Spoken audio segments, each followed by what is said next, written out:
open Saturday afternoon here with us at the MAAAC.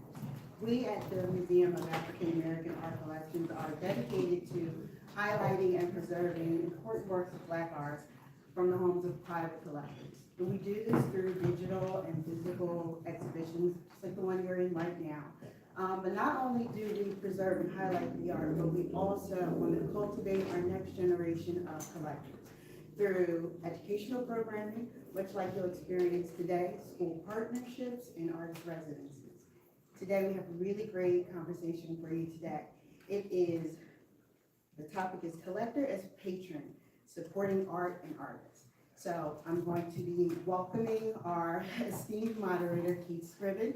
But before I do that, I also want to invite you all to check out our lovely collector's book for the Germantown exhibition.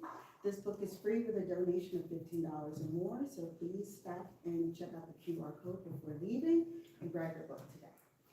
So, as I get ready to introduce our wonderful panel, I would like to say thank you, Mr. Scriven. You're welcome. All right.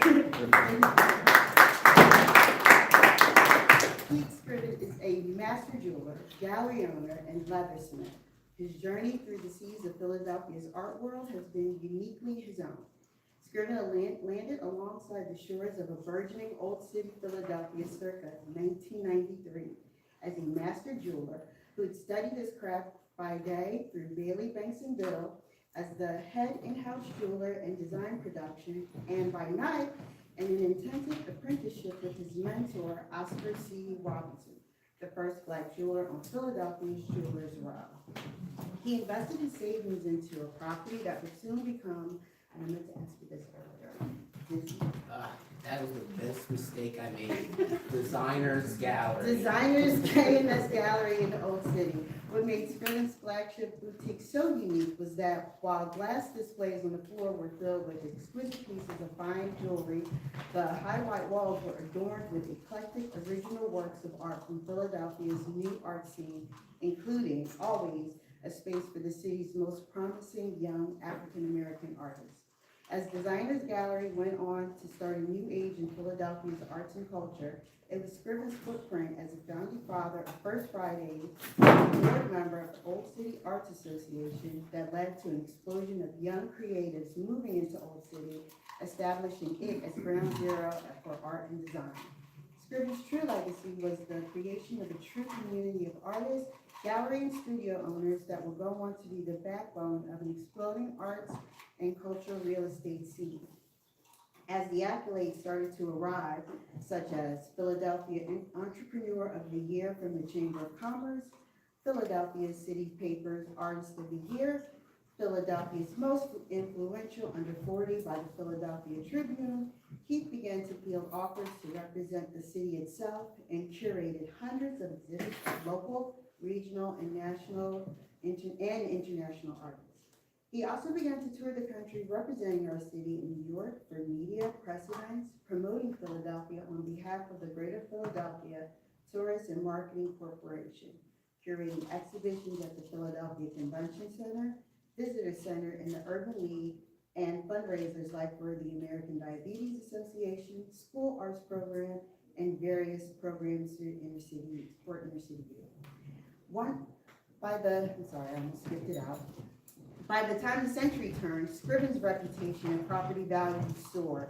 Love and life brought him to realize a long-standing dream to buy a farm and work from a converted barn, and his art which began to shift mediums. His experiences owning a farm and being around horse people and with horses and the equestrian culture led him to hone in on his longtime hobby of working with leather, and became obsessed with leathers and the culture of the horse life. Handcrafted saddles, saddlebags, halters, shanks, and it became more than a hobby. It became a business as demand began to grow, Scriven says. And this wasn't the Wild West of the old days. Scriven was creating high-end, high-quality, exquisite bags that were purchased by gallery owners and high-end clientele that vacationed through this quaint town in the hills of northwest New Jersey. One by one, at horse shows, town halls, meeting, and 4-H for school programs, people started to notice and want a Scriven bag. And so was in early 2020, Scriven began looking for a retail operation and picked Philadelphia's Main Line as his gallery's new home. While the location was ideal, the timing was not. 3 days after he opened, the pandemic set in, and the store was forced to close for months, and months. The silver lining to the shutdown was one, Scriven was asked to join Philadelphia's nonprofit 30 Amp Circuit, a health and wellness for artists program, as the executive director. And two, he finally had the time to create the bags of his dreams, which he did. Literally for a nonprofit he now serves, the Bag of Dreams.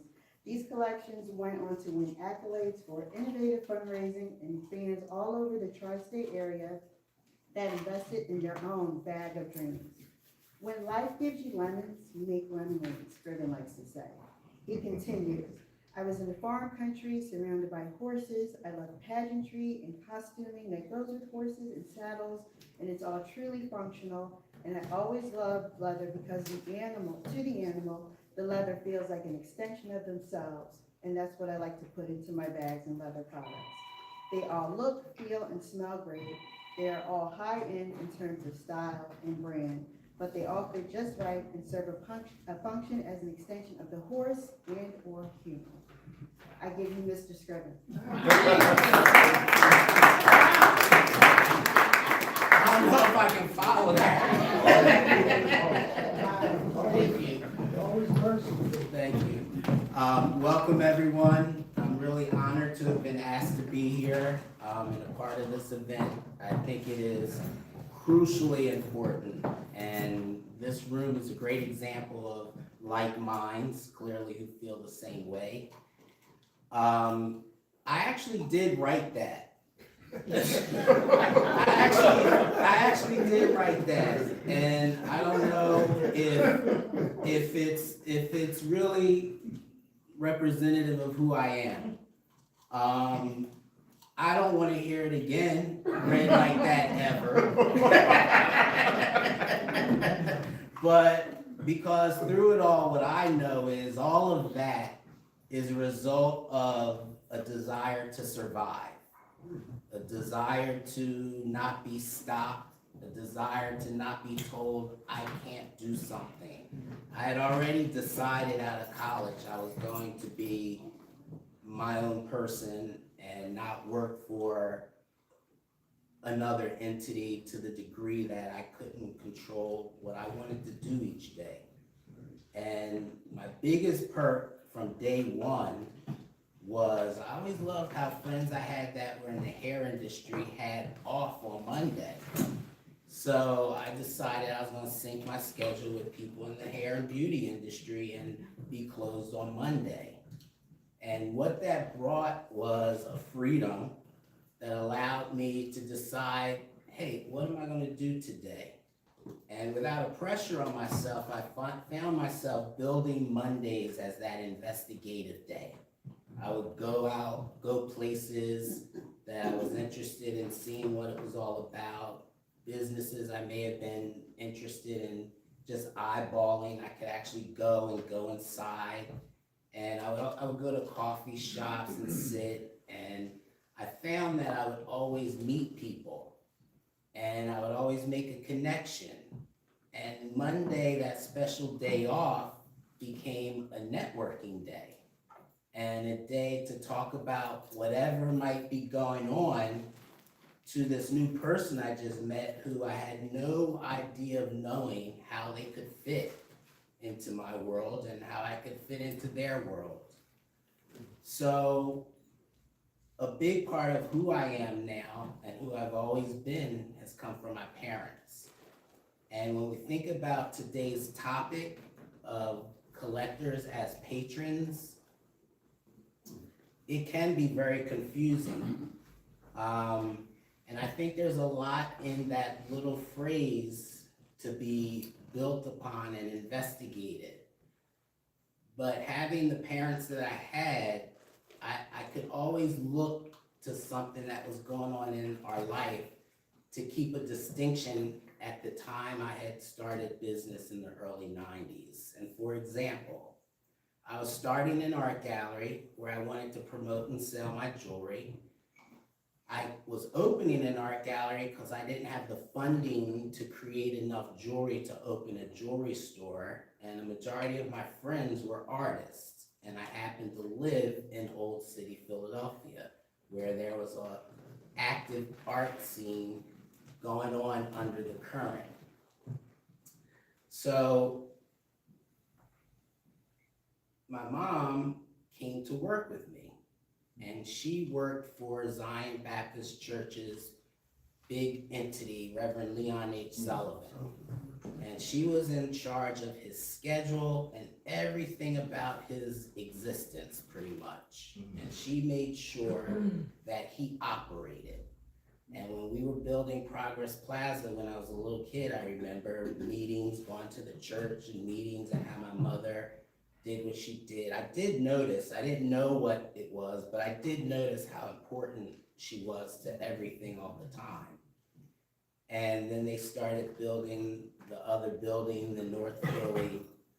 So my mother's work in the church was always with the choir. She sang, she liked the children's choir, she made my brother and I sing on the children's choir. So my mother never drove, my father drove us to and from, but always in the car was to talk about money that my mom was gonna spend. She's asking my dad, are you sure you're okay with that? Because she's now subsidizing the cost of the robes for the kids in the choir. She's now subsidizing this thing and that thing. So in business, when she came to work for me, I had to remind her that, no, that's not how we do it, Mom. You know, we can't subsidize. She said, yes, you can. I said, well, but if we do that, she said, if you do that, more will come. And that's where I just decided I was gonna take her lead with a lot of these things. But the distinction as I built the gallery between collecting and being a sponsor, a patron, is what was able to be made clear by watching my mother's giving to the church.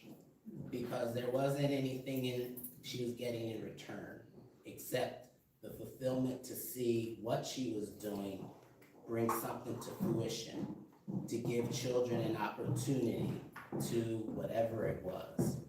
And then she would come to work and apply those same skills, but now what we're trying to do is create an audience of people to not just buy my jewelry, but to look at the artists that we were representing and to give them a consideration and to become a potential collector. So with all of that said, one of the things I would like to do right off the bat before we get into the panelists, even before you know a name, I would like the audience to engage us, and someone in the audience tell me and give us the definition of a collector. You can just raise your hand and start speaking. Jose? I think a definition of a collector is someone who has a love and an appreciation for anything that they deem important to them, whether it's collecting little pearls, ceramic pearls, or whether it's collecting coins, right?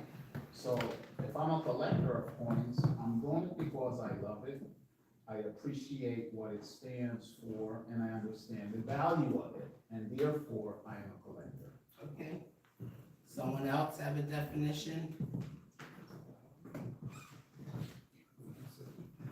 So I would imagine that the ability to collect would involve curation, but also the ability to care for whatever it is that you're collecting. So the ability to honor it by caring for it and making sure that it is sustained. Okay. So if I was gonna wrap, I would say you took me a step beyond just what is a collector, and you took me into behaviors of a collector, which is relevant, so thank you. Someone on this side, Tamara? I mean, as has already been stated, someone who really has an emphasis, a desire for, an appreciation for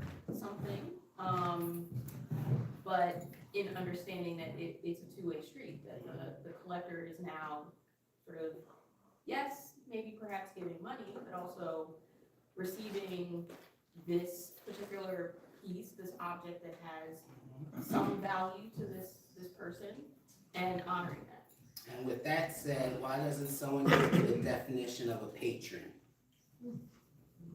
Dane? The same thing as a collector, as far as I'm concerned. So this is Dane Tillman, who is an amazing watercolorist, and I want Dane to meet one of our panelists because she has an interest in watercolor.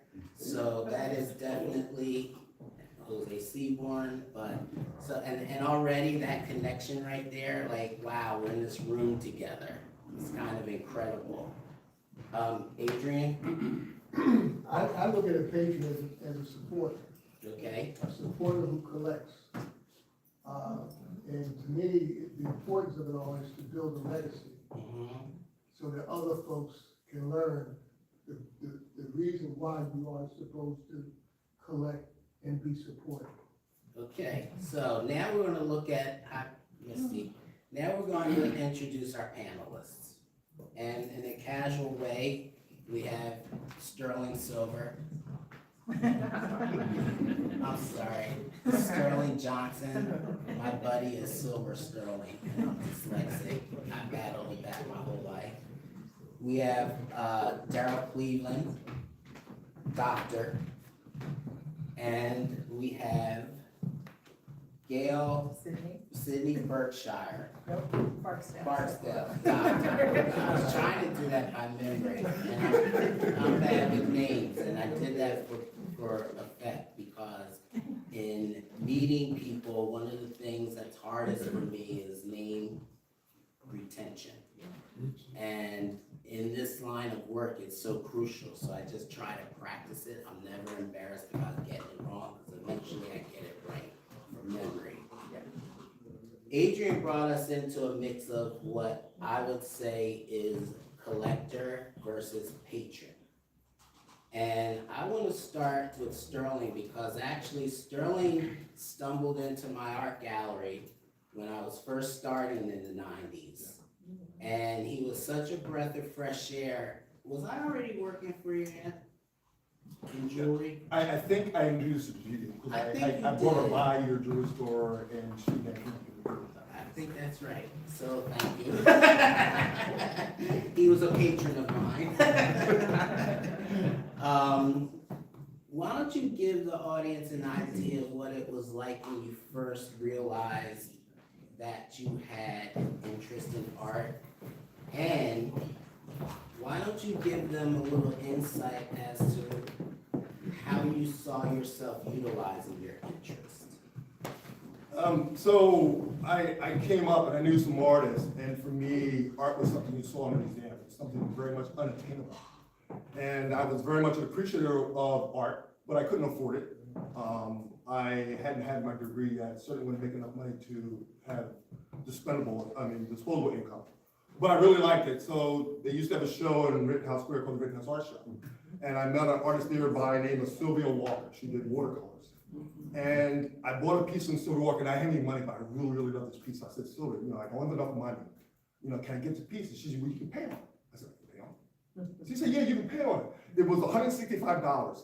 It took me a year to pay that $165. I would give her like $20. I would give her $25. And at one point, halfway through it, I was embarrassed. I said, Sylvia, I'm sorry. The stick is long, but it's like extra money. She said, that's all right. She said, you like this piece? It's going to be yours.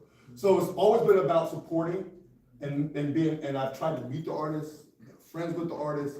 And I think kind of sort of your definition of collector and patron is being in support. It's providing support, and then supporting can take many different forms. And from being on boards, I know there's always the policy of give or get. You can either give funds, or you can get funds.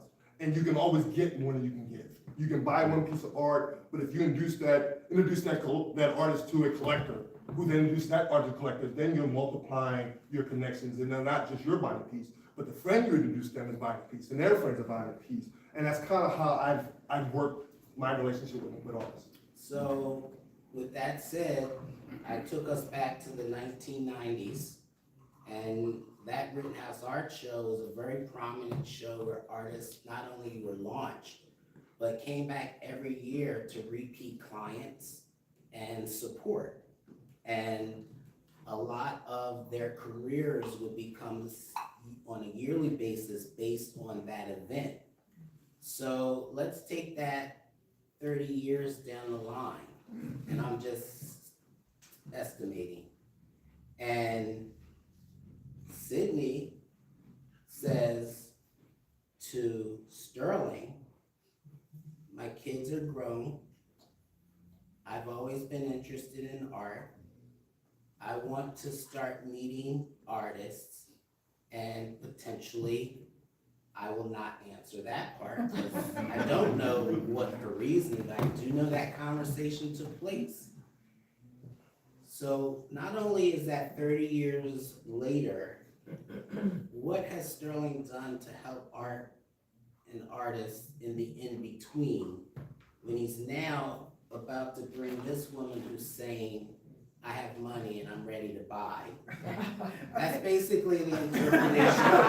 When your kids are grown and out of the house, we all understand that the same money that was going to the kids may potentially be able to go support something else. Like retirement.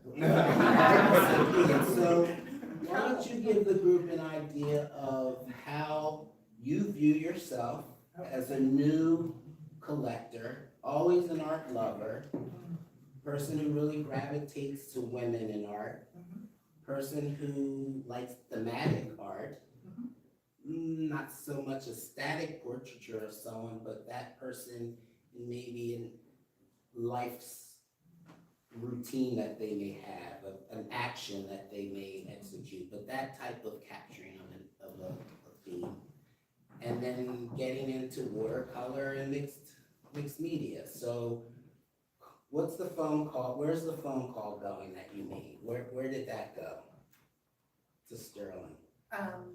Well, I got very lucky and thanks for that, Sterling.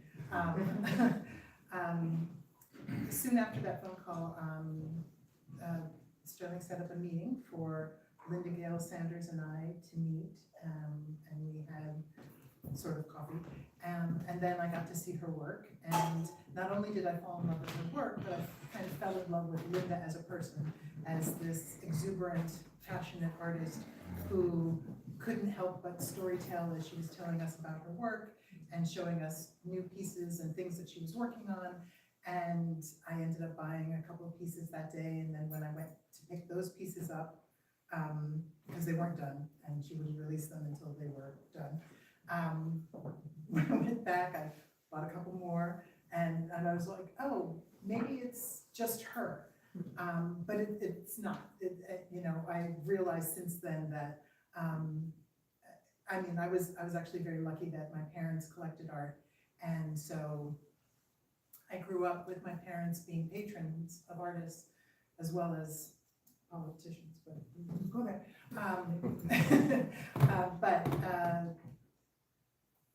And so I saw what they did.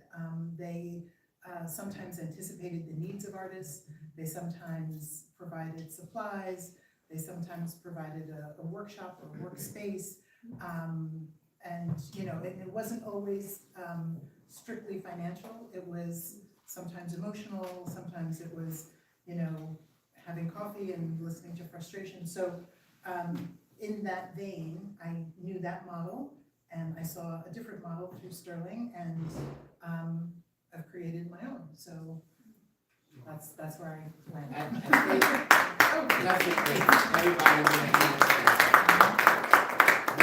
That's all about choices. That whole conversation there is about choices made, and we can all figure out a parameter of an area in which we can make choices too. So it's not one way or the other. But again, Sterling at that moment was a patron. He was bringing value to the art, to this artist. He was bringing the referral that this is someone you should look at. And that when we were able to see this artist and meet this artist, we also got more than just the work. We got a feeling and a fondness and an understanding of the source of the work to become a collector. So now we can say that artist benefited from these actions, these choices, the collection of their work. They can turn around and micromanage however they choose to micromanage those funds. But in a black and white world, that's all about being a collector. That's not being a patron.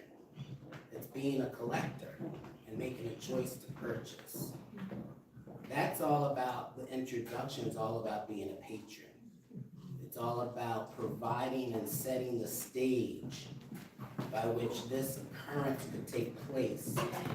And from that point on, there's different things that tend to happen. And I would imagine that if you did that a few times, and the same result happened a few times, you might find yourself being gifted a painting to show appreciation from that artist. You weren't looking for that. That's just a result. You didn't pay for it, so it's just a perk of being a patron. And in the experience you discussed with having met the artist, we're gonna introduce Dr. Cleveland now, because in his story, he not only met an artist, he met a legend. He had already made a choice to be a collector because he had purchased something that led him to this legend. I'm sure in the black community, he went to this legend because his reputation preceded him. So why don't you tell the audience a little bit about what experience you had, tell them the piece you bought, tell them how excited you were to be taking it to the framer, the legend, and introduce who that legend was and what impact they had on you as a new collector. Well, so just put it out there, the legend was Lucian Crump. And Ogon's Jazz Festival, you remember that? Yes. Ogon's Jazz Festival, I'm gonna say 2004, 2005, somewhere around there. I bought my first original piece of art from Michelangelo Wallace. And I wanted to get it framed. And I don't know why I went to Lucian Arts Gallery. I probably went there because A, I wanted to see what he had. But I didn't know he framed. And I told him, I said, I just bought my first original. He said, well, I do framing. I said, oh, okay. Went back home, got it, brought it back to him the same day. He said, I'll have it done, let's say it was Tuesday. He said, I'll have it done Friday. Friday came, he said, I'll have it done next week. Next week came, it took about 3 weeks. But he finally framed it, and when he framed it, I didn't particularly care for the frame. But it took so long to get it framed, I just said, I'm going to keep it. But that was my first original, and that original being framed by him turned into me buying these two pieces here, and he gifted me the one on the right, because I bought those two. And first time I ever got gifted a piece of art, I was at the beginning stages of collecting.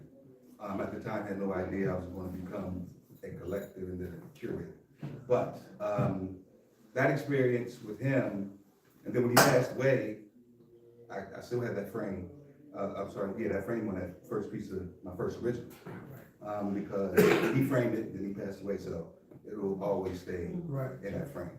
You know? So that experience, and I just wish I would have bought more pieces from him. But that was, you know, in my early collecting years, to get gifted a piece and have one original turn to 4 in one transaction, you know, that was a great experience. And in that experience, at least Lucian Crump knew if he framed the piece as quickly as he said, none of that would have ever happened.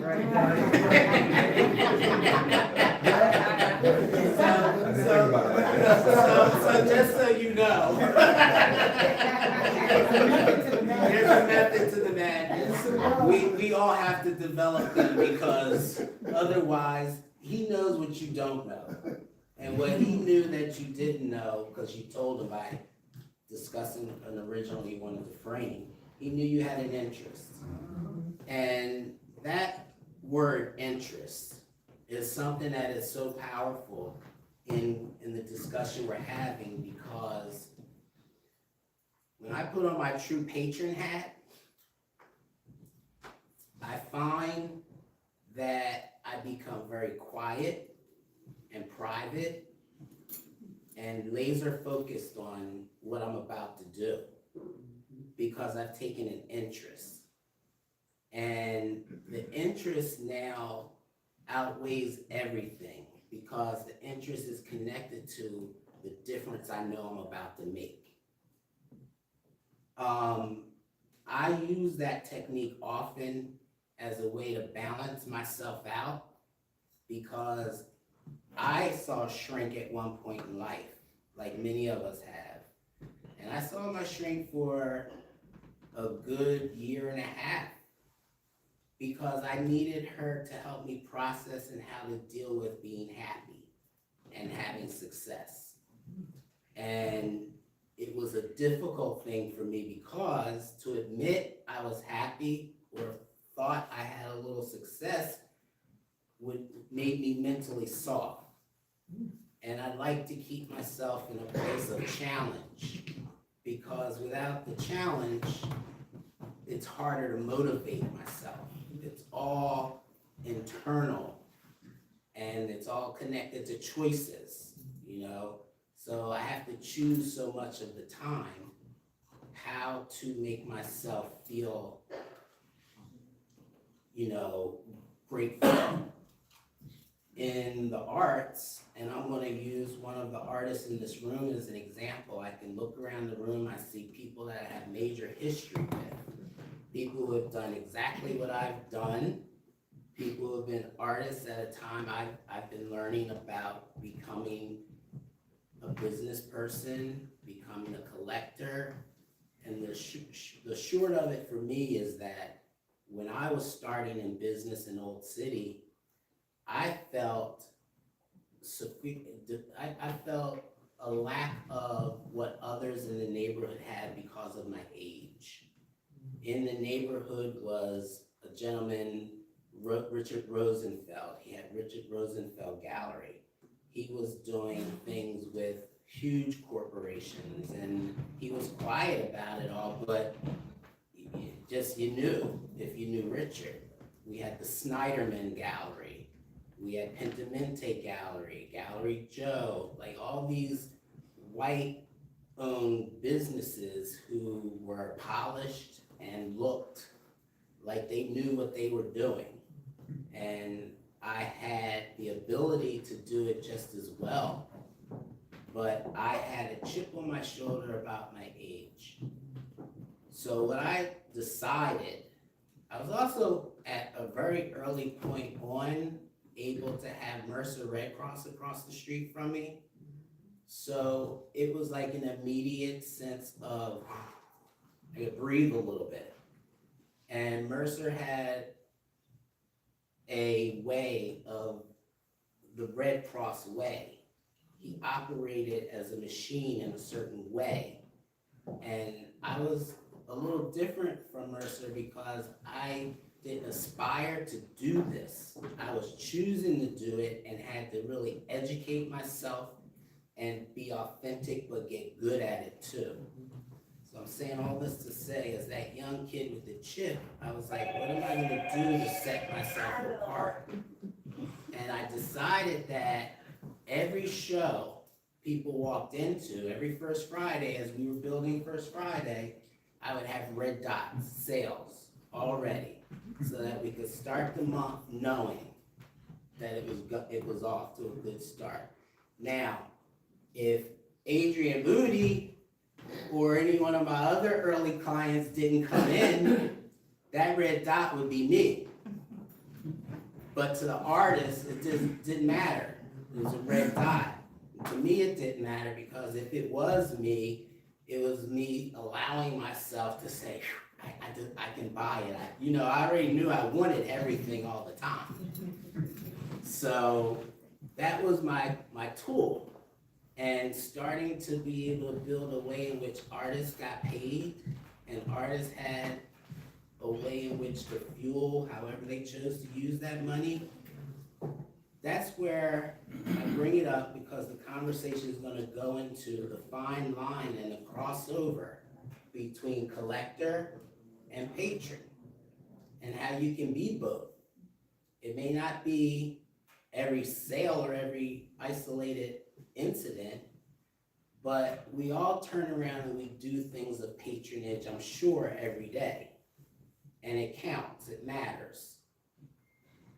Maybe we can start to apply that idea of collecting something every day. And for new collectors, a great way to do it is you look at your budget and you decide, how much can I put in this pot a week? And you do it. And you may set a goal for yourself. I think a reasonable goal is $500 to $1,000. And when you're starting to hit that mark, you're also simultaneously talking to your friends, networking, and informing yourself as to where to go to be able to become a collector. Where can you find what you think you may aspire to collect? And you start to make it a systematic structure, which makes it a little more manageable for some people. That payment plan concept makes it manageable. When Sydney and I spoke, and she's explained a situation where she went in and bought a few pieces, she went back, she bought a few more. That relationship building, and I asked you to think about this when we spoke. Yeah. What was the question I asked you? Or do you remember? No, I don't remember. Well, after we spoke, I said, and the reason I put it to you this way is because Sydney has two criteria. And a piece of art has to sing to my soul, and I have to be able to afford it. I think, let's see a show of hands who would agree with number one, it should sing to your soul. Exactly. Now, Lida put in some money in a coffee pot every couple weeks. Who knows how to determine what you can afford? Let's see a show of hands. 1, 2, I see very few hands. So I'm gonna pick someone I know, Miss Lynette. And the question is, I said to you, how do you know what you can afford? It goes back for me what I want. Speak up a little It bit. goes, for me, it's what I want. And if I want it bad enough, I'm gonna afford it. Say that a little louder. If I want something bad enough, I'm gonna find a way to Say that a afford it. little I'm gonna louder. work that out. That's I'm gonna right. work it out so I can afford it. That's right. Did everybody hear that? Yes. And that also connects our choices, right? So you're not stuck in a place that you predetermined for yourself. That might be a good area where you feel comfortable. So that's something to pay attention to. This is where I say the line gets vague and fine between collector and patron, because once you make a choice to aspire to buy something out of your comfort zone, you're not just a collector anymore. To me, and that's what I've experienced. I get to create an area for myself, because I'm now sacrificing big time. I get to create a special category for me, which is, I'm a patron who collects. And when I put myself on the line with an artist and agree to a payment plan, however that payment plan is to go, that is of the utmost importance to see it come to fruition. So all of us can start to maybe look at this thing as, in one of the last panel discussions, the moderator asked us about a $2 billion gift. Was anyone here for that one? That was an interesting question, because it did something that I find I'm never allowed to do. which is think that there's someone out there that's gonna give me $2 billion to execute my dreams. I just don't see it possible. But yet, what that $2 billion can do, I see is totally possible. Once we come together, we've created that special category of patrons that are collectors. Rooms of collectors get together, and if there's a pitch of something that makes sense, this room of collectors can collectively be a room of patrons that pool their resources to affect change in whatever the category may be. That deserves a special category. That's a special place that I think is a sweet spot for folks like us. And I say folks like us because we're like-minded. We're here today. We knew what we were coming to discuss, and we thought it was of an important nature. I'm a dreamer that thinks out of the box. So I love to be in a situation where there are enough people like this, where I can express enough of a dreamy loftiness, but it's so realistic and possible that we'll start to make the choices to not just collect, but to make friends that are collectors, to figure out what one organization that you're involved with may have in common with a different organization. With that said, I want to go back to Doc. Doc has a past in education. The doctor means doctor. And spent some time at Stockton. Are you still at Stockton? And Stockton universities and colleges, entities like that, to me, are untapped megas for what I would say aspiring and established Black artists. Doc, what's the culture, the scene like there in the arts? Have you been able to see a visual presence or a visual attempt to feature and highlight African-American artists in any way? No. So what's funny is, my colleague who just retired, she offered to donate her collection to Stockton. And they told her no, because there wasn't a monetary gift with it. And when she told me that because I was just telling you, when I retire, I would like to relocate to Charlotte.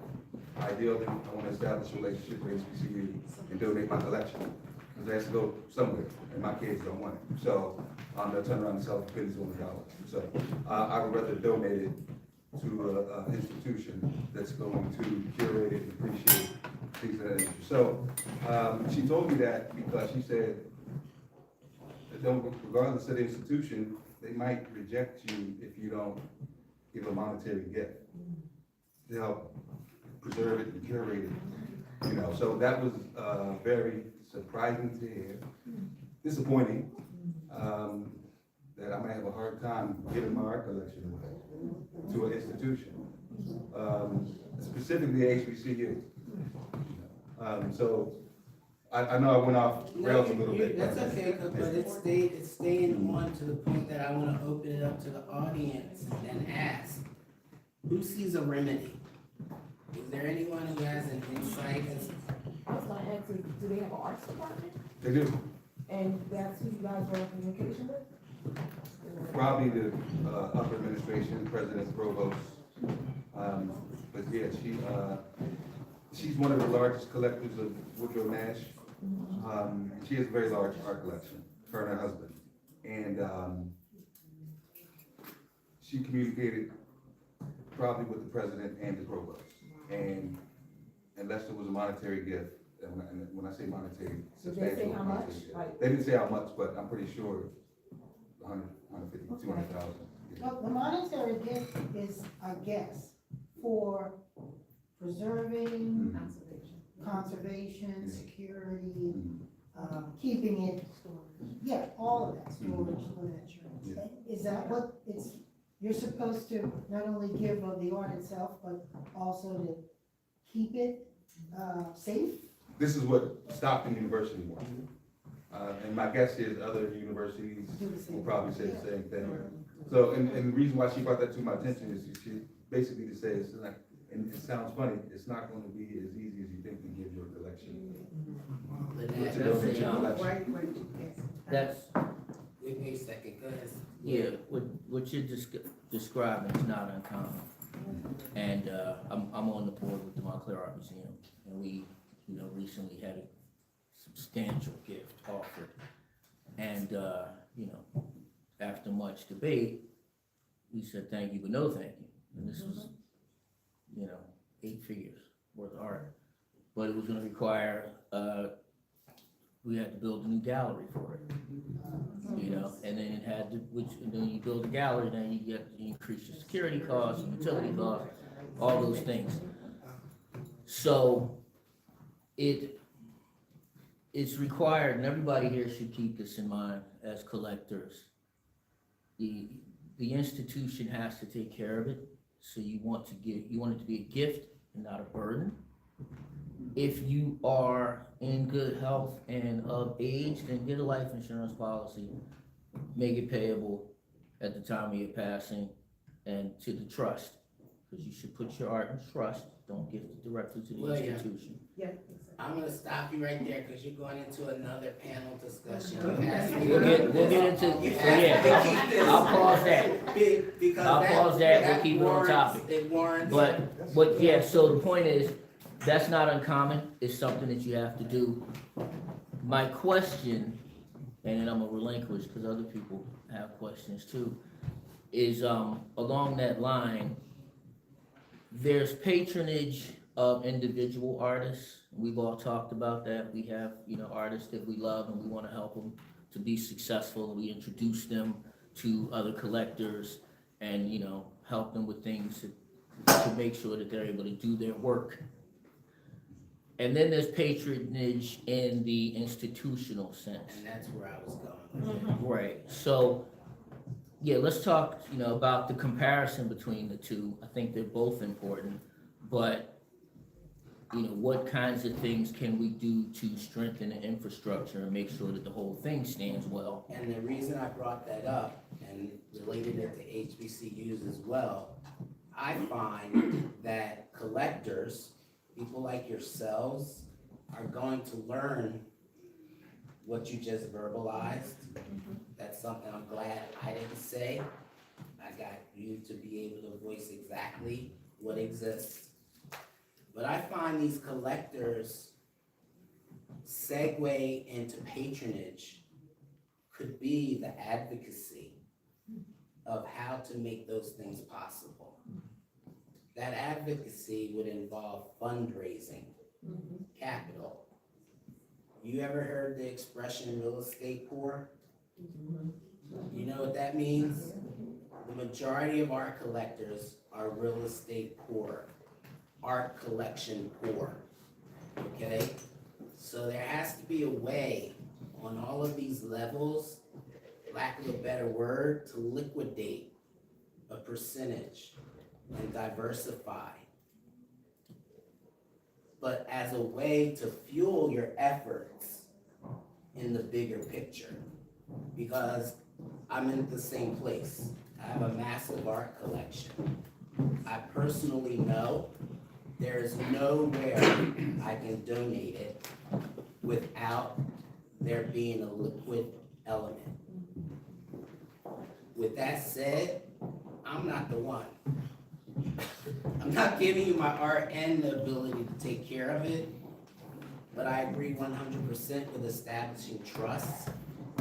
So I'd rather identify people that I personally know and be able to, I'm dead and gone.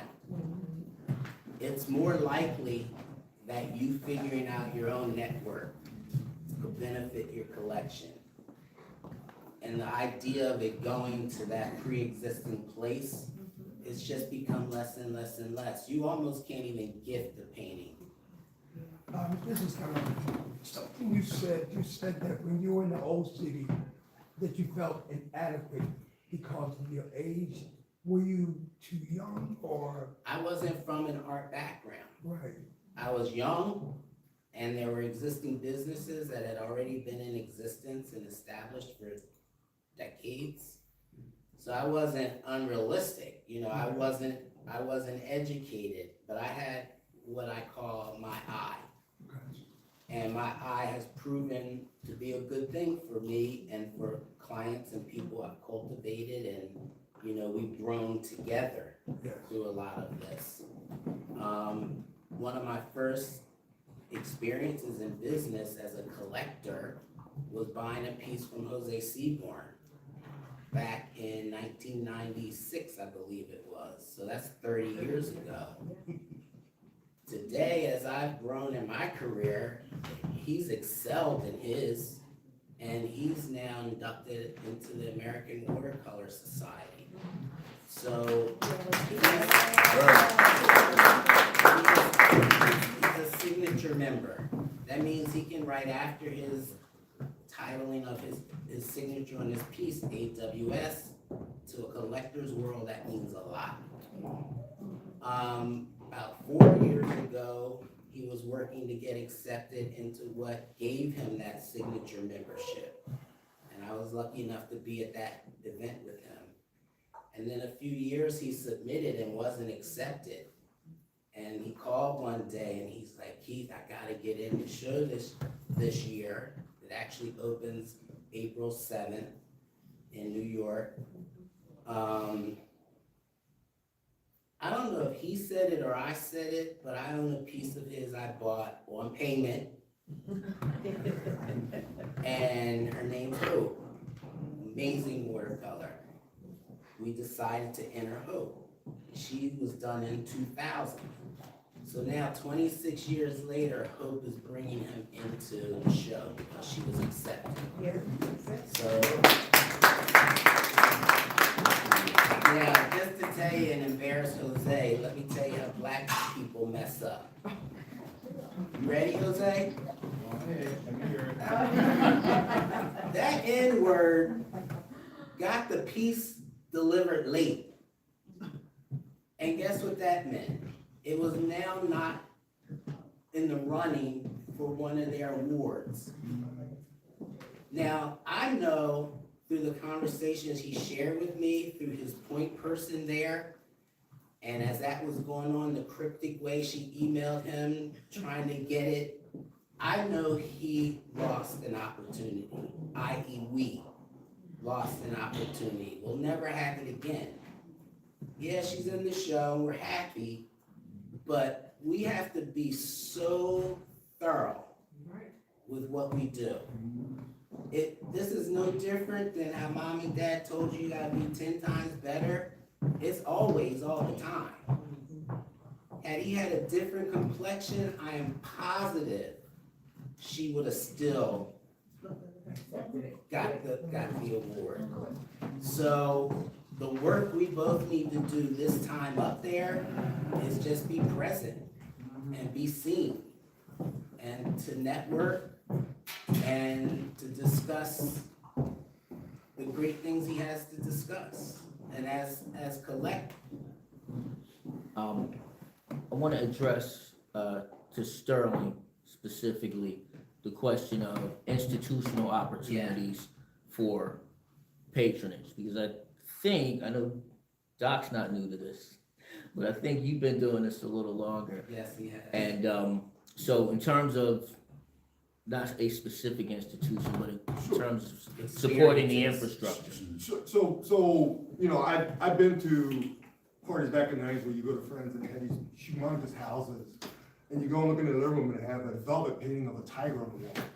and I figured that, you know, it wasn't that they didn't have the money.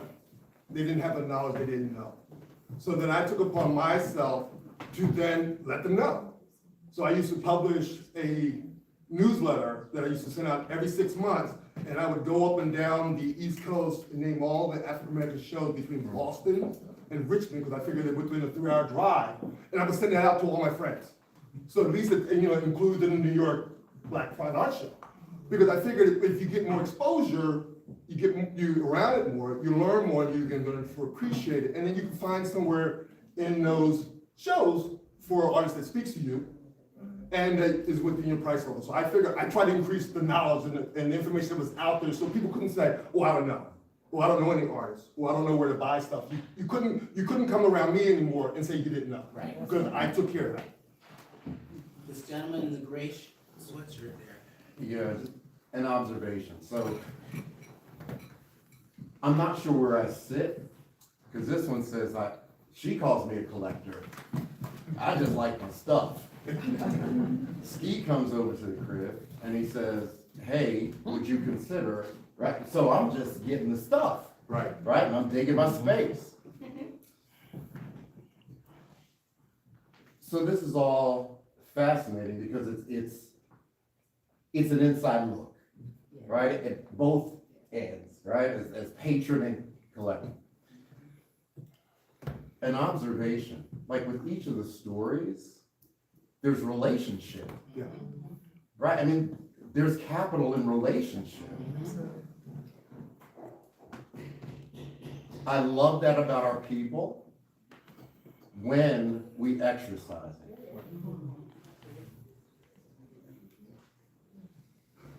Doctor, just the story of gifting. And then there was surprise that, oh my gosh, I don't believe that they would take it. And then also, Brian, thinking about whatever that ship is, the piece that I love about us is that we make something out of nothing and resilience, et cetera, et cetera. And the other side that I think sometimes holds us back is that, yeah, it figures that this would happen. We'll never achieve what other people achieve, which is, it's two sides of the coin, I think, because of our experience. And it's still present even as there's success in here, whether you're an artist or not. And I just want to call that to the attention of how valuable relationship is to getting things done, rather than waiting for structures to determine what we cannot do. But I've heard both. So just along those lines, and for having them to see us, there's a gentleman here by the name of Greg Walker who runs a organization called the Brothers Network. It's about putting African-American men in front of the main institutions. So he has a relationship with the Chamber Orchestra of Philadelphia. He has a relationship with Wilma. Because I think it's important that when they have shows, you show up so that they can see, oh, black people are interested in this. Maybe we should have more of these shows. So I also work on driving information out to my friends. So if you don't buy it, but show up at the Art Museum when they do a show on Noah Davis. So the Art Museum can see that it's not, that they're not just coming for the party on Friday, they're going to the gallery. And then they'll do more Noah Davis's shows. They'll do Horace Pippin. And so you help the institution create a critical mass so they realize you're important and that they should cater to you. Even if you don't have dollars, you have tendency to participation. Right. I just want to jump in. You talk about institutions and relationships. Just so happens that there's a museum that's going to open up in 2028. And the relationship is important because the mayor of that town is a personal friend of mine. And when my son sent me this, the problem is it's in Florida. Which is not a problem. I'm saying that to say this. You talk about relationships. When I texted the mayor and said congratulations, he says to me, please stay in touch about this. That's right. There you go. And it's important because it's just weird that you said that. And you talk about relationships, and here's a relationship of a guy who's a dear, dear friend of mine, who's the mayor of this major city in Florida. And they're building this African-American museum. So I'm gonna jump. Christopher is the perfect person to talk about relationships, because that's where he lives. Go ahead. That's where he lives, okay? And he is an aspiring collector. Right now he's a buyer, but he's gonna be a collector. we'll talk about the difference later. There's a difference. But this She's on gentleman another- is the prime example of a patron of the arts. Not necessarily visual arts, not yet. But, so Christopher's a cat that will like get people together and put on a show or to create something because he thinks you have something to show him. Not necessarily for him. You know, Christopher's a cat's like, man, you are a great pianist, singer, dancer, poet. I need to get some people in front of you. You know? And he can do it because he has the relationships. You know, he's not out talking to strangers. He's gonna call me or somebody, or, you know, 3 dozen people that he knows, has relationships with, and say, you gotta come see this thing. You know, great for us, great for the artist. That's when we talk about patronage, that's what we're talking about, is creating opportunities, supporting opportunities for artists, visual arts in our case, but in the broader sense, the dancers, the poets, the singers, the cellists, to have a space to thrive. I know that other people in here, you know, do the same thing. I know Doc specifically has created an opportunity for visual artists to, you know, gain some space and get in front of people. And are you okay to talk about that for a minute? Yeah. Please. In the context of talking about that, which the next question to the panel is gonna be, so start with you. Name 3 current modern day artists that you know now that you would be interested in potentially supporting and definitely interested in sharing with the group. Tanya, can you stand up, please? Tanya Gracie.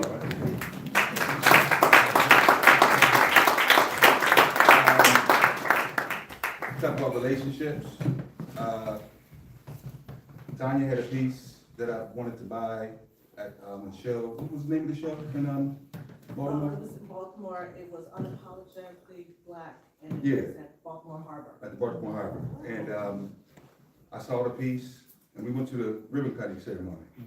And I had my own 2 pieces, hers and one by Poncho. And I contacted her, and young artists, you have to be able to communicate in a timely manner. She got back to me, I said, you have these pieces available, you know, yada, yada. Ended up buying it, on layaway, you know, payment plan, but you know. We've been supporting each other ever since we finally met. I took her to my framer, she met Aronde, and just these connections are made.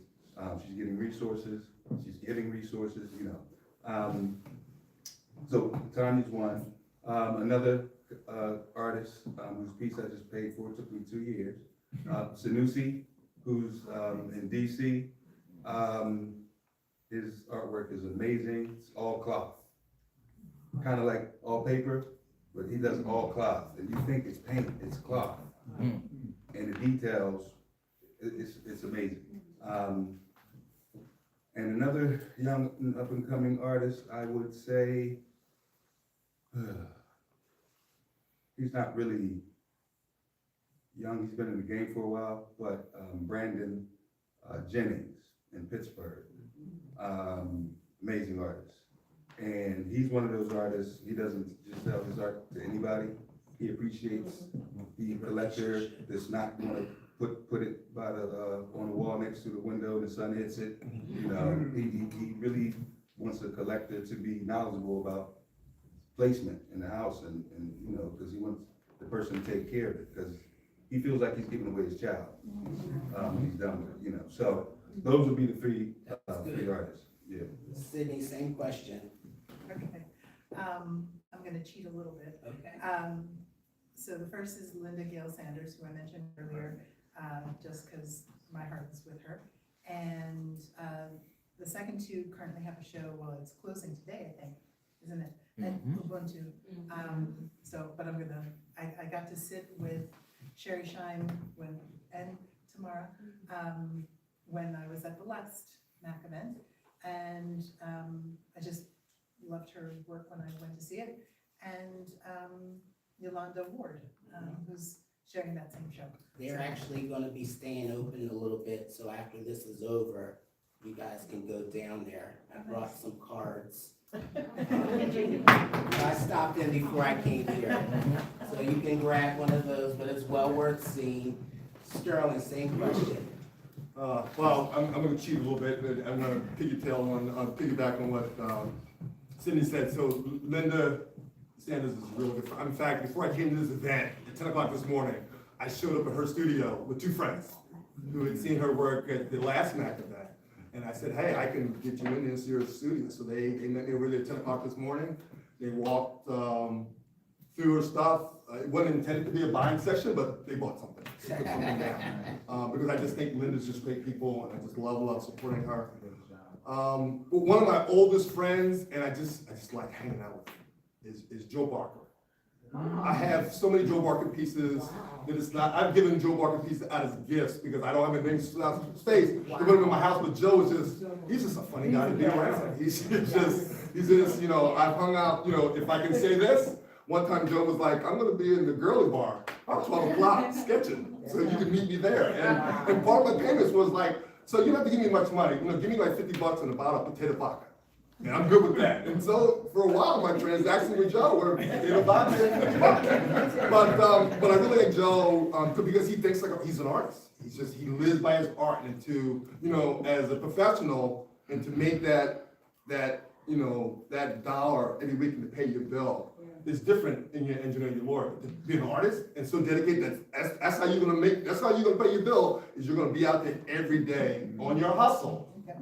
Making that dollar year after year. I'm just impressed. I can't buy enough money to support that. So I have to tap into other people because I like you. But I mean, even if I bought a picture from you every year for the last 20 years, that's not enough for you to sustain your life.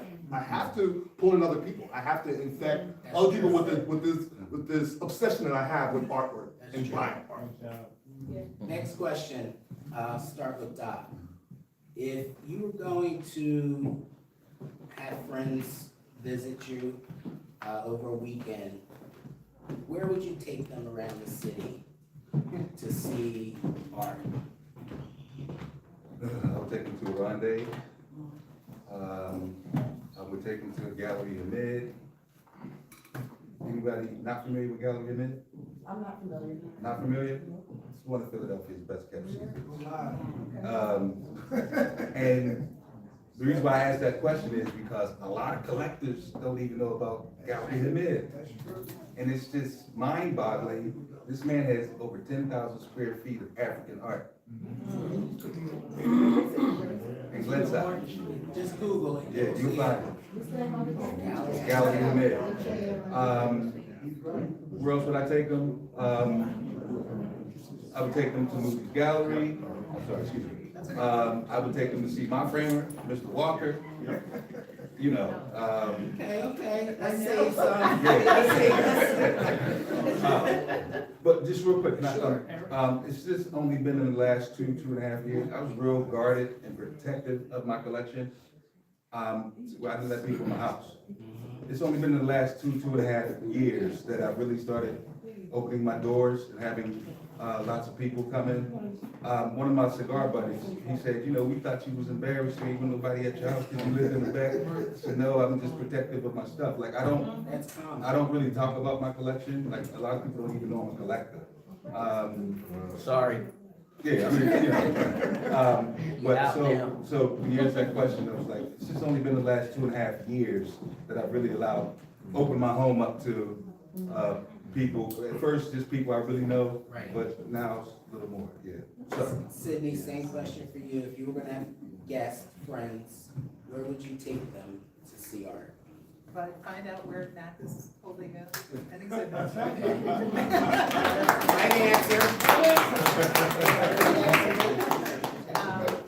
I mean, the ones that I know we've mentioned already, but I would add Ubuntu, Moody's, and I've just learned about Rush Gallery with Tamara Mason. And, you know, the specialty there, if I'm not mistaken, is up and coming, right? New and up and coming artists, so I would probably go there. I think you answered this in a way, but I want you to answer it again in terms of hosting friends. So, and because I think we're lucky to have it, I would take people to Amherst. Not a lot of cities have an African American museum. It could be more, yes, it could be, but it's certainly something we have, and I think it should be supported, because that is a venue to get artwork out. Right now, they have a great Ruth Carter exhibit, because I think art is in many forms, and her costume designers is unparalleled. And then I really like Woodmere, because before it was popular, Woodmere was promoting and showing African American arts and just working them into the general display, and not necessarily having a special exhibit doing Black History. You can go there and see work by Sid Carpenter. You go there and see work by Robert Bullock as a regular basis, as part of their ongoing display and honoring artists from the neighborhood, which is Germantown, Manor, and Chester House. Amazing. Next question is, for those potentially in the audience, or just if you had to give this type of advice in general, how would you talk to a person who was curious about how to develop what they like, and potentially how to go about seeking out ways in which to experience that, potentially becoming a person collecting that genre? I'm gonna start with Doc.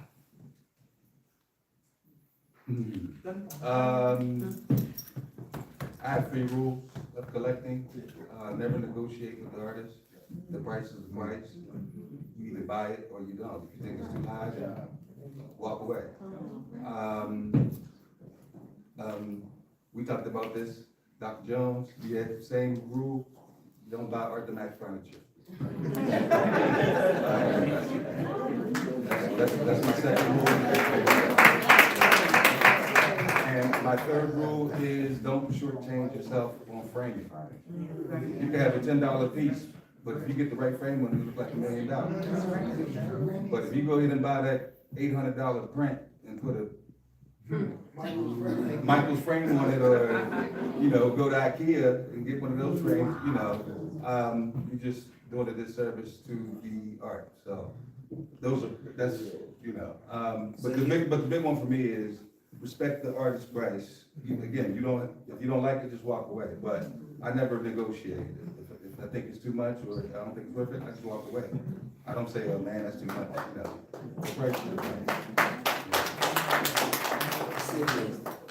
How would you, I'll repeat the question, how would you speak with a person who is interested in your advice on how to determine what they like, potentially how to go about investigating that, how to validate their thoughts? So I would take the opposite approach. Okay. I would push the envelope a bit and see something that I didn't think I would like. I would try to go to a show that I would be completely experimental for me, and then that might validate my other choices, or but it would show me something new, give me a different perspective, and force me to see something that I wouldn't normally see. So I would go out of my way to, and I've done this with friends. And it's easier said than done to go out of your way to do that, but to go out of your way puts you in research mode, how to find out what's even going on, who to even ask, hey, what's happening in the next couple of weeks? And I think you really hit that hard. So piggybacking on that, what would you express? So, this is a really strange question, looking out into this crowd of established collectors and artists. Like I'm talking to you like you don't know already. But I will answer the question. So when I first started buying art, I was addicted. So I would just buy stuff as I saw it. And then I realized, you can't do that. So I gave myself a rule that I was not allowed to buy anything first time I saw it. I had to go home and I had to obsess over it. So that I just had to have it. If I didn't wake up dreaming about that piece the next morning, it wasn't a piece for me. But if I was, and I was worried about them closing or selling it before I got there, then I knew that was my piece. So, I had that rule for a minute, and then the piece I wanted, when I went back to get it, was gone. Yeah. So I had to dial it back a little bit. Because I really wanted that piece, and I drove a long way to Maryland, to Overdue Recognition Art Gallery, and it was gone. So that's when you changed that rule. If you see it and you like it, you got leeway, you know. One thing each of them did say, though, is basically being out there, seeing something. So that's the part we take for granted, is we have to be in the know of what's out there at that moment. One of the questions I love to ask people is, what do you have your eye on now? Sydney, what do you have your eye on now? Stuff I can't afford. Alright, so let's expand on that, because I think Ms. Brown taught us about that.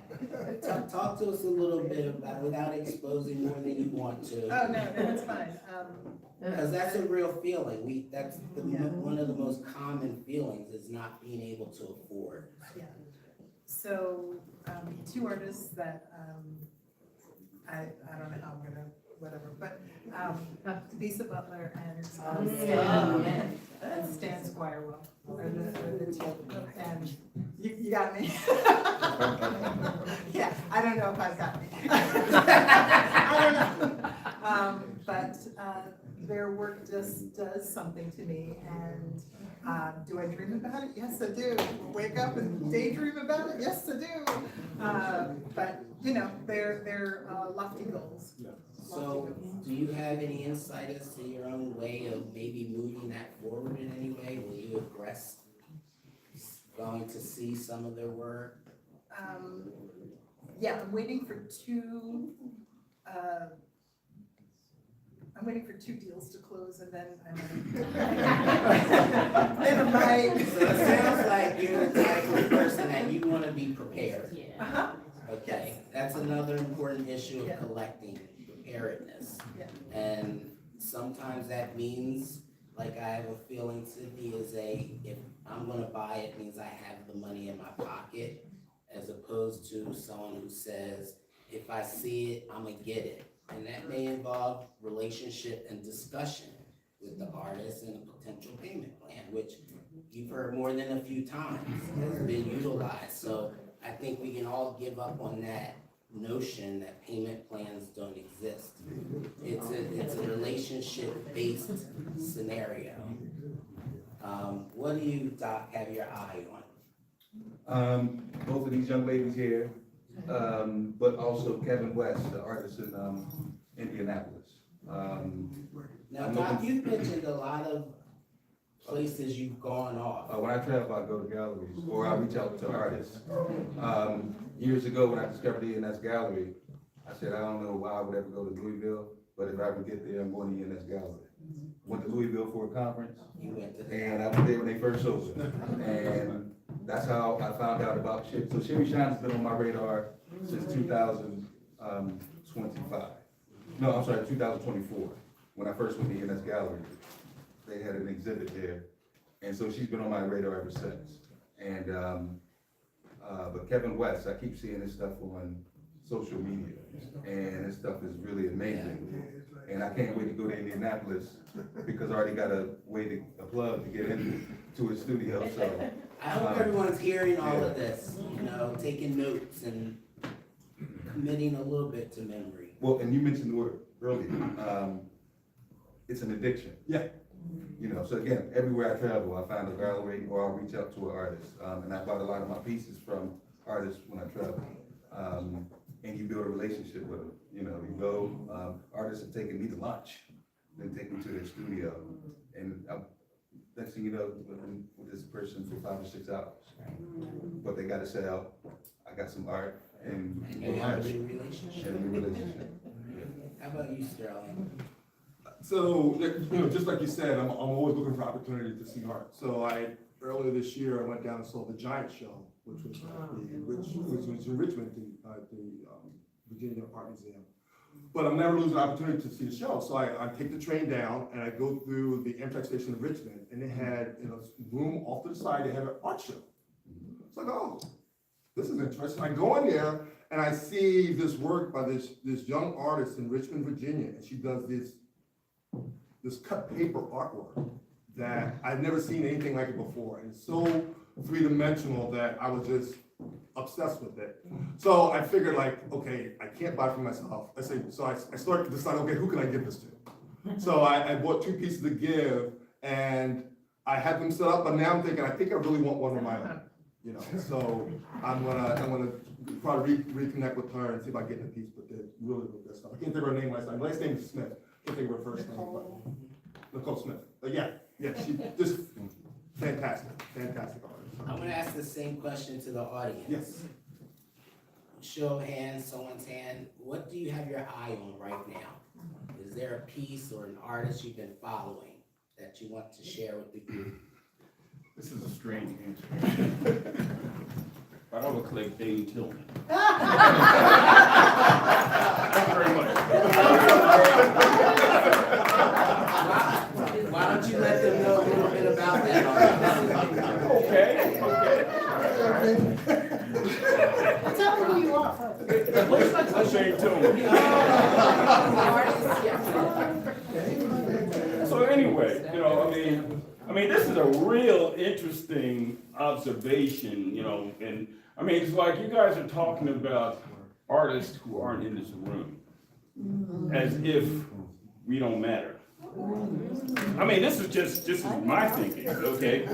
This is my thinking. Everybody's outside, oh, these are exotic artists. People may not know you, Dave. Well, I understand. That's not the point. I'm just saying, as an artist, we're thinking, how are we going to survive? You know what I mean? And what's some of the thought process there? Well, me being a person of faith, after 45 years, grace is truly the thing that keeps me going. There have been thin times, and there's always thin times. There have been times when I talk to other artists and we go through seasons where we don't create because we're just tapped out, you know, depression or whatever, you know, but we still think about the economics. We're still thinking about how we're gonna pay these bills, you know, but I know that, you know, for me, I can only speak for me, that God creates, that God provides, you know, but here's the thing, we're passionate about creating. You know, as the artist. Yeah, as an artist, we're passionate about creating. We don't know what's going to happen to that painting that we create. And sometimes it is very serendipitous that, man, they bought that one? You know, I've had that thing for 30 years, you know? Then all of a sudden, somebody buys it. You know, so I mean, I'm just. So Dane, at times like this, how do you draw on the collectors that have been a part of your life and the patrons that have been a part of your life? And is there a difference? Well, it's all about relationship. You know, you can't force nobody to buy anything. You really can't. You know, but you do have those relationships, and if you can get your artwork in front of collectors, they may see something. You know, now money is not the object anymore. They got to have that painting. You know, and of course it's a blessing to both of us. You know, because I look at artwork as something that's going to outlast every collector. You know, it becomes an heirloom. You know, you're looking at the next generation, you're looking at something that's a commodity. Any dollar that you give me and it's traded for art, you're the beneficiary. Because that dollar, at the end of the day, ain't worth nothing. You know, but the artwork is going to outlive us. So who's one of your largest collectors in this room? Nobody. Except you. You're the guy. You're the guy. And I remember when you used to have you design a gallery and you used to buy my work, you know, at a discount thing. I just said, hey, why are you buying all this stuff? And you said, I got a plan. You know, and in that plan you kind of described to me what, 20 years later? You know? Am I on track? Yeah, you do. Yeah. Can I just say something? I'm glad Dane stood up and spoke, because I get frustrated I'm a pretty knowledgeable guy when it comes to this business. And there's so many great artists of Dane Tillman's ilk, R.L. Washington, a lot of folks, James Atkins, A lot of folks don't know a lot of the Philadelphia artists. I mean, there's some great artists in this town. And, you know, one of my visions is to kind of bring that knowledge so people know who they are. And just to Dane's point, you can't solve every feeling and every issue and every problem in one moment. Correct. Right. What MAAC is offering is something that is Correct. truly powerful. Correct. And the focus is not any one particular artist. It is those people that have built a quote-unquote collection. It's more about the collector to an extent, but the effort that it's taken to coordinate these collectors and to create these moments and the afternoon tea talks is so that Dane Tillman and artists of that ilk can be made known. We're communing because of what we've accomplished and what we've done, but there's tomorrow. So tomorrow, for everyone in this room, hopefully will be Googling Dane Tillman. Just did, and you're gonna be blown away, you know, you're gonna be blown away. But let's bring it back to the panel.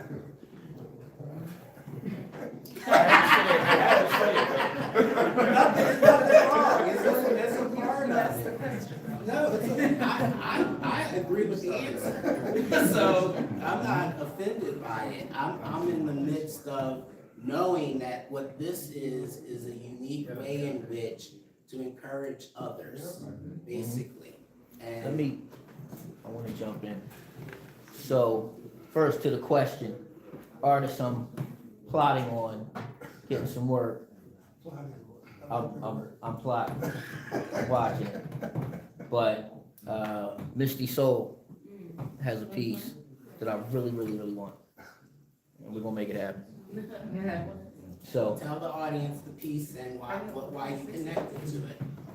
that's too much detail for this one. Well, But I did see this piece at 1040. I won't let you off the hook.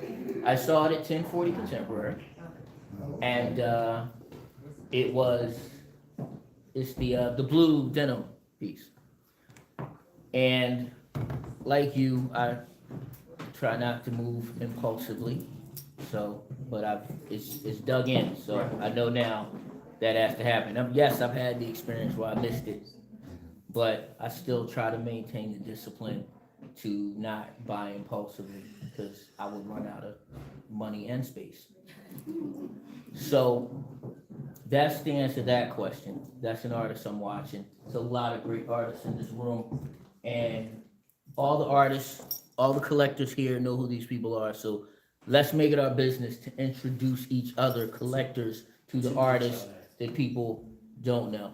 So that's part of our patronage, is to make sure that everybody knows who Dane Tillman is. Everybody knows who R.L. Washington is, but I can tell you what. No, yeah, everybody knows who he is. This cat is a huge big deal. But I'm gonna tell you what, if I was standing next to him on a subway platform, I wouldn't know. So somebody had to introduce me to this gentleman. So now I know he's the cat whose artwork I've been digging for many years. That's right. I'm flattered. Thank you very much. So so yes, one thing we have to do. Everybody's not Dane. They're not gonna stand up and introduce themselves. I encourage you, artists. If you don't have that, some people are shy. Some people aren't that outgoing. So that's fine. But reach out to the person that you can talk to, okay? You don't have to talk to the whole crowd, to the whole room, but you can talk to Sydney and say, Sydney, can you introduce me? Can you, not even introduce, can you mention me to some people? Because she'll do it, you know? Doc, can you mention me to some people? He'll do it, you know? I know Aronde because Doc called me and said, come over to the studio. Right? Now, not that Aronde is shy, but if he was, I was still a con, and now I know, right? And collectors, let's be proactive. You know, we are not, you can't gatekeep an artist. You can't. It's because it doesn't serve anybody. You know, I got the art, but I didn't tell you about it. The artist is hungry. my art is on the wall by itself and nobody knows who the hell that person is. So gatekeeping artists is a bad idea. Share the information, share the That's right. information, share the information. If you like an artist, put somebody onto them, put everybody onto them. Right. You know, they'll make a decision, they'll buy or they won't buy, but put people on to the artist. That's a huge part of patronage. That's how we support them. Sterling said, I can't support anybody by buying art. You know, I have one artist in my collection that has 7 pieces by this one single artist. And I promise you, I have not paid a bill for her or put any kids through college or any, like that. It's a very little what I can do, what any collector can do individually. But as a community, you know, we make the whole thing better and we make the whole thing stronger. And I'm gonna say one more thing and then I'm gonna relinquish. It is important that, because I've heard over and over again, as collectors, we pride ourselves on relationships with artists. And we can go directly to artists. We can go to their studios. We can call them up. They'll call us up when they're hungry. That's great. We should continue to do that. We should always have those relationships, but you gotta buy the work from galleries. You have to visit the galleries because, again, I can't support this artist by myself, okay? But if Misty has a successful show, right, now the gallerist is more interested in doing business with her. So yes, I could call Misty and get a piece of art, and I will.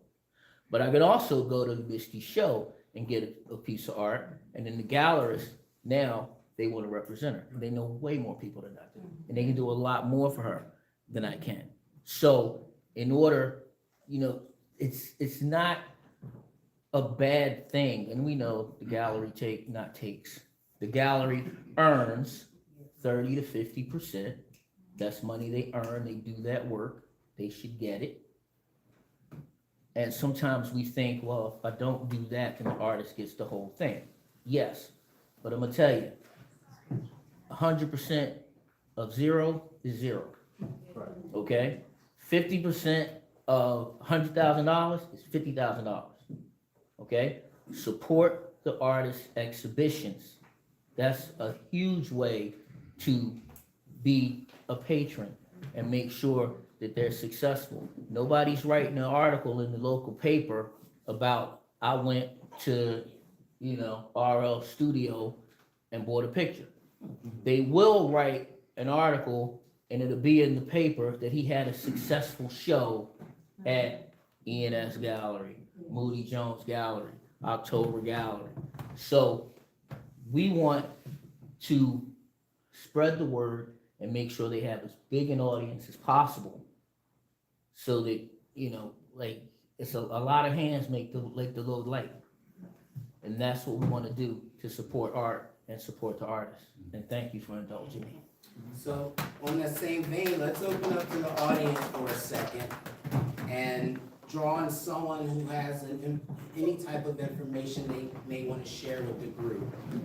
An artist, an exhibition, a thought process for collecting. Go ahead, Donna. One of the things you did mention, you have to build a library. You have to do the research. You have to be an avid reader of art journals, African American art books. There's plenty that you can learn by reading. You know, it's important to have a library. Very important. Young lady artist in the back. Hello, controversy again. I had a question for the panel. When does it become important in your journey to begin to get your work appraised that you have purchased? And is it also part of your thought process in putting it possibly on the second market, because that does change the value as well? Sterling, you want to start? Well, I think it's as I've learned, it's important to get it praised as soon as you can. But in terms of putting it on a secondary market, I can't take it apart with any of my pieces. I've never sold a piece. I've given stuff away to family and friends, but I've never sold anything. Especially when you're buying from the heart. I would feel like, so for example, I bought 2 pieces one time from Linda. And, because I'd seen a gallery owner out in West Philadelphia, and she had some artwork I wanted, but she liked Linda's stuff. So I said, oh, I know Linda. I'll buy 2 pieces from her. I'll keep one. I'll give the other one to the gallery owner and trade it for the other piece. Linda did the 2 pieces for me. I was like, okay, I can't separate these 2. They're talking to each other. So I had the 2 pieces. They're not going to the other gallery owner. And I'll have to figure something else to get the other piece. But yeah, my art lives with me. I can't think about putting a second number. But I think in terms of getting appraised for insurance purposes, to educate your children who are going to send it for pennies on the dollar. It's getting important appraised so that they know the value, and they won't do that. So I think it's important to do it as early as possible. Doc? So I've only had my collection appraised twice, and originally I was told you should get it appraised every 5 years, but then that's the T said, well, maybe, so, when I got it appraised the second time, it was 12 years later, and I got it appraised with Pam Brown. Pam Brown said, your collection is growing too fast, you can't be waiting 12 years. So this summer I plan on getting it appraised again, because since she appraised it in 20, it's grown exponentially, and so I just want to know what the value that I have. So yeah, that's a good question. When you should get it? You said as soon as possible. I first got my collection appraised in 2007, and that was years after I had started collecting. So a lot of people don't know that they should even do it. I had to do research, and lucky for me, Pam Brown was here in Philly. And we had a relationship already because I purchased a piece of art from her when she had her studio in Center City. Art Jazz. Yeah, and so it was my first original Charlie Palmer. I was his lady. But anyway, so That was in 2007, right before Barack Obama was elected, probably. yeah. He had a major exhibition there Yeah. at that time. Yeah, her and Beverly. Yeah, that's an interesting question because the only reason why I'm going to get mine appraised again is because my collection has grown so much since 2020, and so I really feel like I need to get these pieces appraised. As far as the secondary, yeah, I'm like you. I don't sell, but I will give stuff away. For people's major accomplishments, I give art.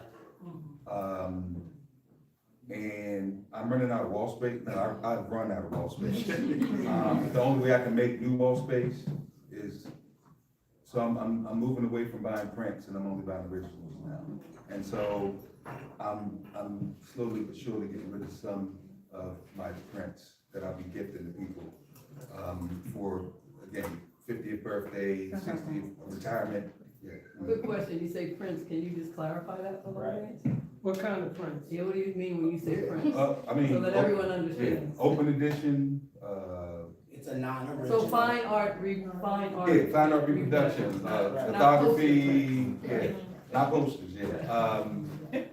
Limited edition prints, I have some really nice limited edition prints that I would never part with, but I have some who's like, it's been a good run, but I think I need new space for something else.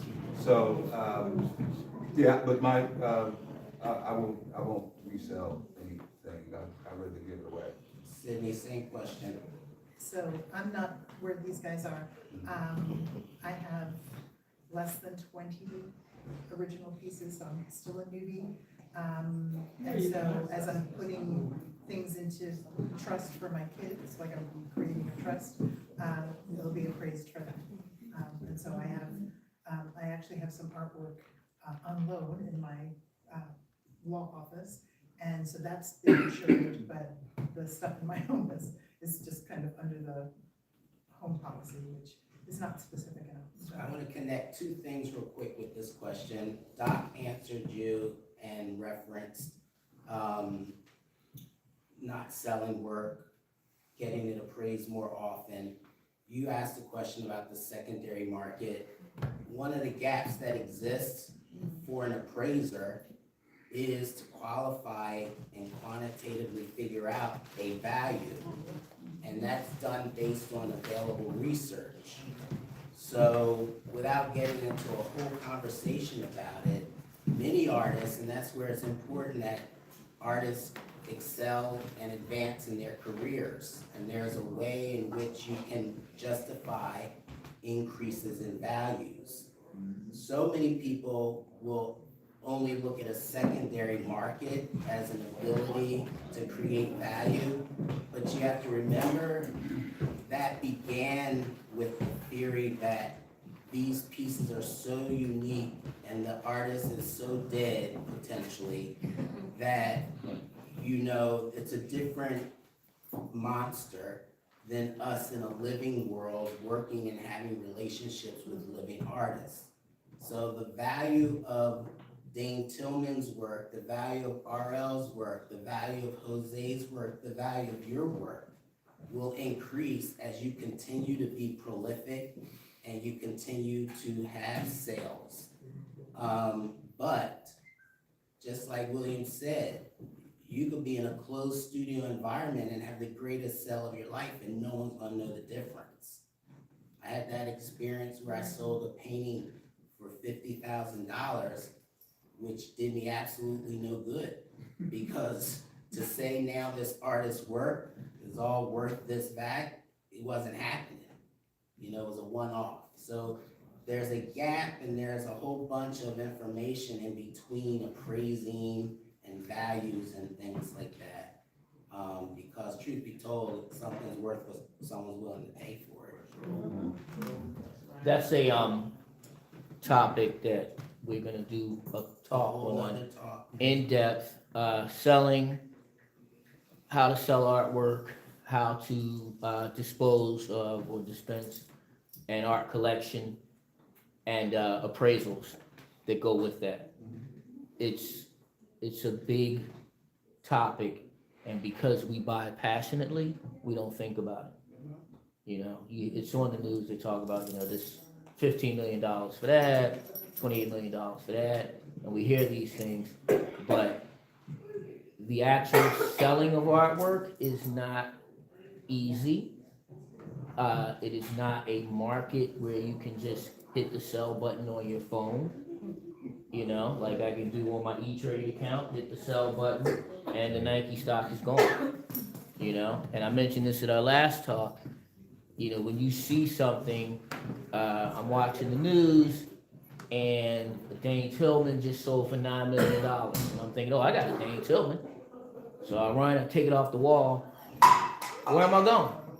Who am I calling? Right? The person that spent the $9 million, they already got one. So it's a process that we don't always, and we don't think about it because we're not thinking about selling when we buy. We're thinking about accumulating, we're thinking about taking care of it. Even, you know, when we think about letting things go, we think about where is this gonna go so we can be cared for and loved. You know, more so than, you know, I need to sell it and get money. Yeah, we all need money, it's a thing. But, so that's a whole topic that we're gonna cover in a future talk, and I hope everybody shows up for that, because that's an important part of what we do. And Keith, I think we should bring up the point of the artist's mortality, because I'm 68, excuse me, I'll be 69 this year. And my wife always asks me, when you die, should I have a will? Or I don't even know what to do, what to leave behind. And I got a lot of work. So we do need to have a discussion on what to do in terms of the future, you know, for those that are left behind. You want me to answer you? Or? Yeah. Well, not right No, now. that's a whole other conversation, we're not doing that now, but we will talk about that in the future. Specifically just to him and not the group is that I will be to your home shortly. I will be showing you the document that we talked about before. All right. So, and what I'm doing is helping RL develop a trust document. All right, so we're almost at that 4 o'clock mark. I really wanted to go for it. Good afternoon, my name is Christopher Ridenauer, and thinking about relationships, Steve I've known for about 35 years, and only reconnected at Vault and Vine Coffee Shop, and there's just so much time, and then we caught up in all the rest of it, and that's how I'm now involved in this. The story starts, I was born, and my mother and my aunt are members of Annunciation Church on the corner of Lincoln Drive and Carpenter Lane. Over the pandemic, worked remote, had time on my hands, I started volunteering at the soup company, right? The food cover division. So now, here it is, 2026, and I'm in love with the 15 other women at that church that are 80 and up. And that's the congregation. So because I want to get into heaven, I'm helping them with revenue, right? Just trying to just arrange events and things. And as a result of that, think about historic Jamestown and Renaissance Fair. That's what I want to create at the church around abolitionists and Germantown history. So you come and there's all different kinds of events. One is the most daring escapes on the Underground Railroad. You come in, you're immersed, and it's music and actors with that specifically. The Voices of Emancipation is going to happen June 18th, which is Frederick Douglass, William Still, Sojourner Truth, and you hear they're, right, and you're at an abolitionist meeting. There's going to be a Juneteenth, but you get the theme. I mean, I want that to be a place where everybody can come, reconnect with community, history, entertainment, et cetera, et cetera. There are concerts that are going to be happening in the parking lot throughout the course of the summer, and contractors get everything done with the rectory. The house that's on that on the property that's the next exhibit for MAAC, right? So all of these kinds of things are happening. I want it to be a hub that if you want an exhibition, oh, we got space for it, no worries. And we'll attach red beans and rice like they do in New Orleans, where you come and you eat, doesn't matter, everybody's invited, and we have an intimate conversation about creativity and the artists that are showing. I mean, that's the kind of stuff that's going on. I can tell you, it's right here. April 12th is, I'm a part of it's called Playback Theater. It's improv.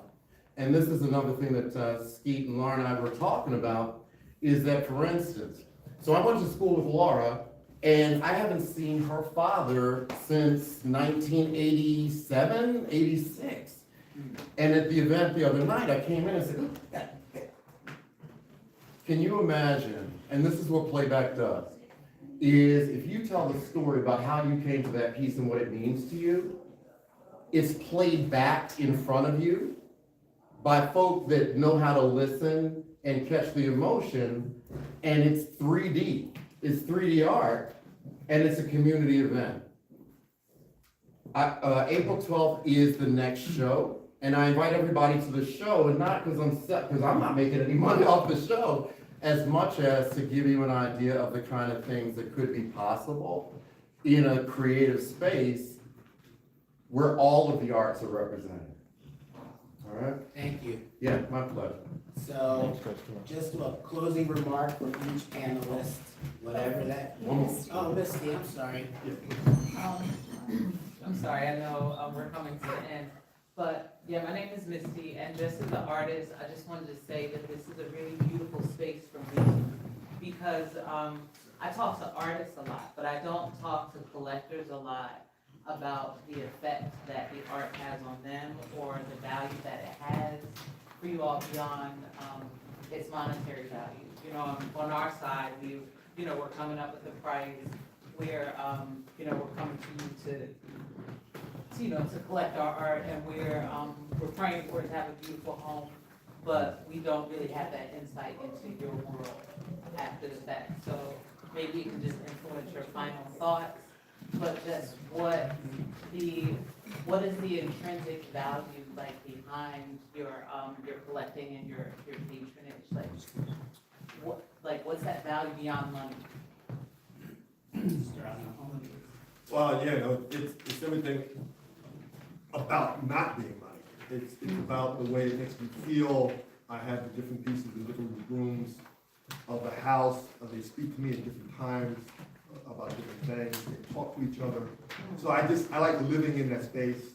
I have my nieces and nephew come visit me in that space, and they grew up with art. They're used to stuff hanging on the wall. The same building that I have in the back, I took it out of my sister's house, and she's like, what are you gonna replace it with? Because it's been in her house for 15 years, and her kids have grown up with it. So I like immersing myself in it, I like being in it, I like it being around it, and I just like to continue to do that. Doc? I mean, same thing, immersion. I don't know, our living room probably only gets used once a year. But I go and sit in that living room about 5 times. I just sit there and take in my collection. Same with the dining room, you know. When I'm walking up the steps, I still can't believe I own this piece, you know. So, you know, I mean, art is all over my house. But there's certain rooms, you know, I think the room that's used least in most people's house is the dining room, I believe. And then the living room, but it depends on, you know, just sitting there and just taking it in and being proud of myself for coming to this point in my life where I have this collection that I worked really hard to purchase, and not just purchase. Express yourself. Yeah, just, you know, and I think for all of us, when we bought our first piece of art, we didn't know it was gonna turn into this. You know, the question came up really, I think, when do you know you're a collector and you really don't?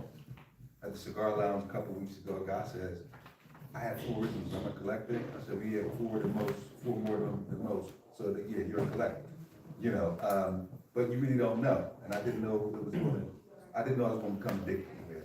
It's called what it is, it's an addiction. But, yeah, just taking it all in and just enjoying it. Like, again, I told you earlier, I was very guarded with my stuff. The fact that I allowed Skeet to have 7 of my pieces outside my house. You know, I appreciate the love, brother. We appreciate the love. I know what it is. You know, first time I come, everything. First time, look. Yeah, you know, so, yeah, it's just, I guess it's unexplainable. Last, go for it. It's not unexplainable, it's unadulterated joy. Yeah. And you smile every time you see that piece, and you reminisce, right? Because, as Christopher said, there's capital in relationships. Yeah, I like So that. you reminisce every time you walk past a particular piece, and you're taken back to that moment where either you had that connection with the artist or whatever.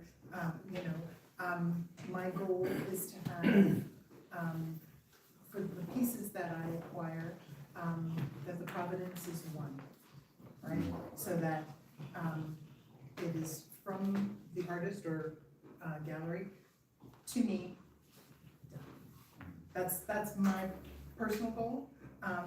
That may not serve other people's ideas, but for me, that is because it's so specific, right? And again, I like pretty and I like joy, right? So if I can get that all wrapped up in a nice package, I'm better for it. I'm gonna digress real quick.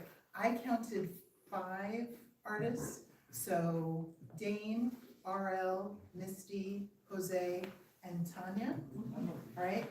Is there anyone else? Did I miss anyone? Because I want to meet you all. Mona was here, when we're she done. left. Mona, yeah. Oh, Mona, yes, Yeah. yes. Okay, but I would like to meet you all at the end, if I could. Okay. William, I want to thank everyone for being here. It's been a really insightful talk.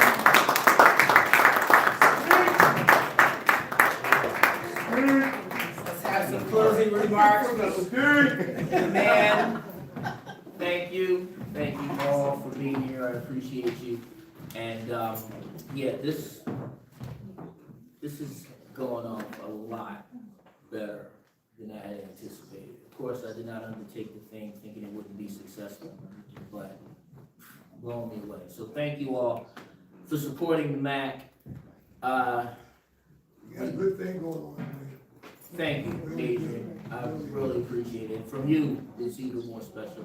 One of my mentors and, you know, and good friends is, Adrian Moody.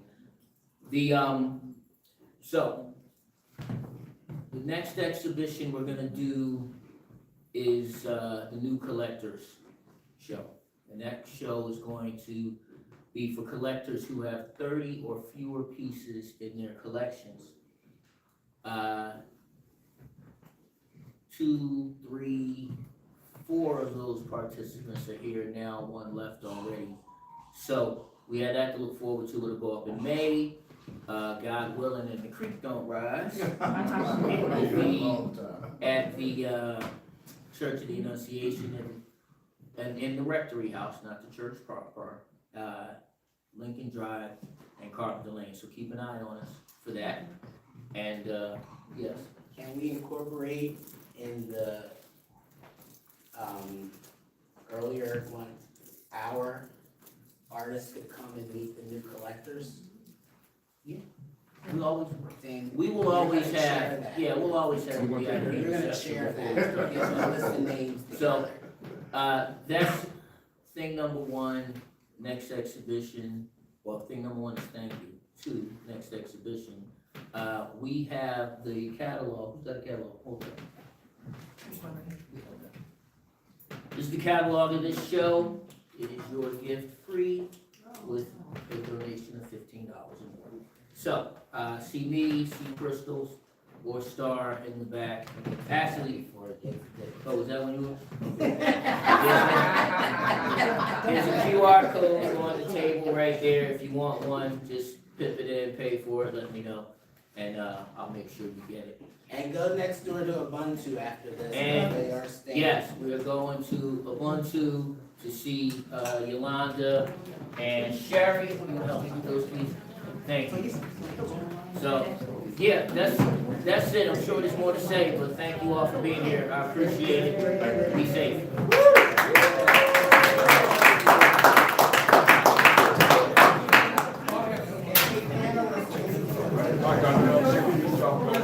Good to see you.